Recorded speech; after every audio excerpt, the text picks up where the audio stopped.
हाय, कैसे हैं? आज मैं बहुत खास टॉपिक लेके आई हूँ और आप लोगों से आग्रह है कि इसे ज़रूर सुनिएगा। टॉपिक यूँ समझ लीजिए, दहेज, बेटियाँ और समाज। बेटियाँ पिता के दिलों की अरमान होती है, अपने माँ के दिलों की जान होती है। बेटियाँ पिता के दिलों की अरमान होती है, माँ के दिलों की जान होती है, भाइयों की पहचान होती है। सही मायने में यूं कहिए तो अपने देश, समाज और परिवार की शान, चाह और राह होती है। सबसे पहले मैं दहेज क्या होता है इस पर प्रकाश डालना चाहूँगी।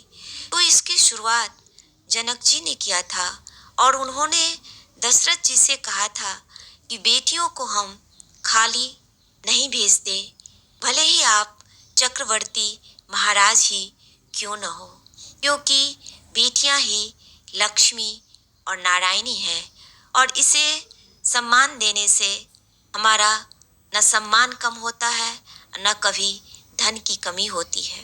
लेकिन धीरे धीरे ये जबरदस्ती का सौदा बनने लगा।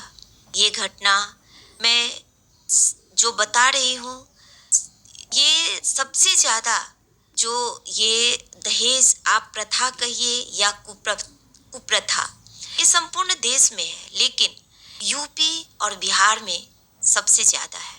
यूपी बिहार के लोगों की जो मानसिकता है वो बहुत अलग है। मैं अनादर नहीं कर रही हूँ, सिर्फ आंखों देखी पेश कर रही हूँ। जब किसी गरीब परिवार में किसी लड़के को सरकारी नौकरी लग जाती है, तो वो नौकरी चाहे फोर्थ ग्रेड की हो या आईएएस, आईपीएस, उनके पेरेंट्स जमीन पर पांव रखना भूल जाते हैं। उनके डिमांड इतने बढ़ जाते हैं कि उनको लगता है कि वे लड़की वालों से क्या क्या और डिमांड कर लें कि 2 से 4 हो जाएगा। आज ही इतना कुछ मिल जाए कि वो 2-3 इमारतें खड़ी कर ले और जो भी आए वो हमारी तारीफ करते ना थके। फिर एक जन ऐसा करते हैं तो समाज में जो दूसरे जन होते हैं वो सोचते हैं कि उनको इतना नहीं था तो इतना कुछ मिला, तो मैं तो बहुत आगे हूँ, तो मैं क्यों नहीं उससे ज़्यादा डिमांड करूँ। और इस तरह से डिमांड बढ़ता रहता है, कभी कुछ दिखा के, कभी छिपा के।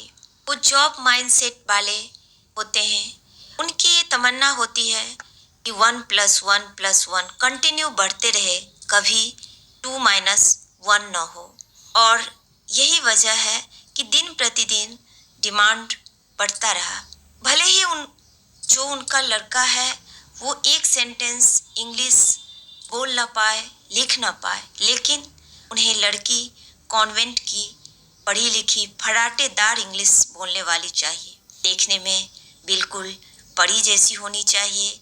अगर दहेज 2 गुना 3 गुना बढ़ा दिया जाए तो थोड़ी हाइट कम भी है तो चलेगा, रंग थोड़ी श्यामली है तो भी चल सकता है।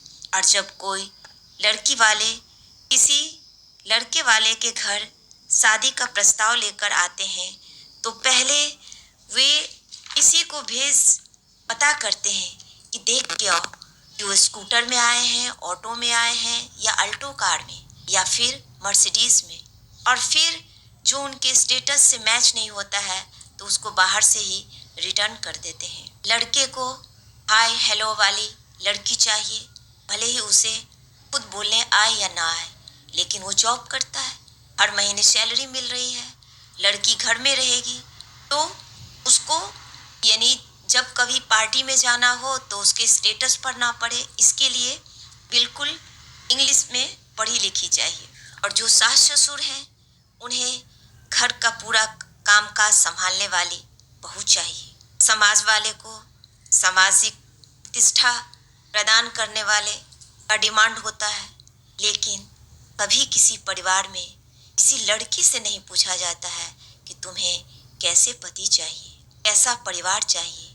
और अगर किसी की जुबान खुले तो सबसे पहले उसे अपने माँ बाप समाज का ही तिरस्कार झेलना पड़ता है। और उसमें लव मैरिज का तो कोई स्थान ही नहीं है। झूठी शान और दिखावे के लिए कितने पिता और भाई ऐसे हैं जो अपने बेटियों और बहन को मौत के घाट उतार चुके हैं, भले ही उन्हें जेल जाना पड़ा हो।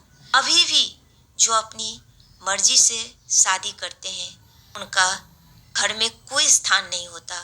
ऊपर से सामाजिक तानों से वो इतने परेशान हो जाते हैं कि उन्हें या तो वो जिल्लत भरी जिंदगी को अपनाते हैं या तो फिर मौत को गले लगाते हैं।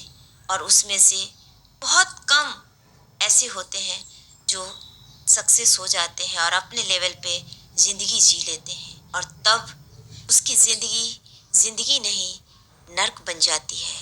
मैं बस समाज से यही प्रार्थना करती हूँ कि वो अपनी बेटियों को दूसरे के घर की बर्तन ना समझे, बल्कि अपने घर की धरोहर समझे।